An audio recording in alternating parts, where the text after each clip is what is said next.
আসসালামু আলাইকুম রহমতুল্লাহ। সুপ্রিয় দর্শক মন্ডলী, এর আগে আমি একটি লেবু গাছে হিউমিক অ্যাসিড ব্যবহারের জন্য আপনাদেরকে উৎসাহিত করেছিলাম, বলেছিলাম ফুল ও ফলে ভরে যাবে। আসুন এর আপডেটটা আপনাদের জানিয়ে দিই, কি অবস্থা দেখেন।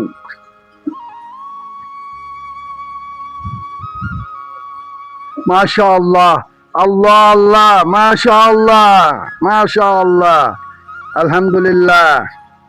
এই যে দেখুন, এই যে দেখুন কি পরিমাণ আল্লাহ রাব্বুল আলামিন কি পরিমাণ লেবু দিয়েছেন দেখুন। দেখা যাচ্ছে দর্শক মন্ডলী, দেখতে পাচ্ছেন, দেখতে পাচ্ছেন লেবুগুলা। বলেছিলাম আপনারা লেবু গাছে হিউমিক অ্যাসিড ব্যবহার করুন, ইনশাআল্লাহ ফুলে ফলে ভরে যাবে। এই যে দেখুন, এই যে দেখুন, মাশাআল্লাহ মাশাআল্লাহ, আল্লাহ কি পরিমাণ ফল দিয়েছে। লেবু আর লেবু, শুধু লেবু আর লেবু। হ্যাঁ, যেদিকেই যাচ্ছি দেখতে পাচ্ছি খালি লেবু আর লেবু। লেবু ছোট বড় ধরছে। হ্যাঁ, মাশাআল্লাহ।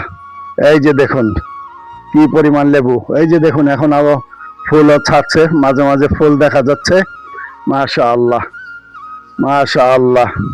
আল্লাহ চাহে তো আমরা সবাই এই হিউমিক অ্যাসিড ব্যবহার করব ইনশাআল্লাহ, যাতে করে আমরা অধিক ফলন পেতে পারি। আজ এ পর্যন্তই। আমি আবু জাদিদ আপনাদের জানাচ্ছি আন্তরিক শুভেচ্ছা ও অভিনন্দন। দেখা হবে অন্য কোনো সময়, অন্য কোনো ভিডিওতে। জাযাকাল্লাহু খায়র।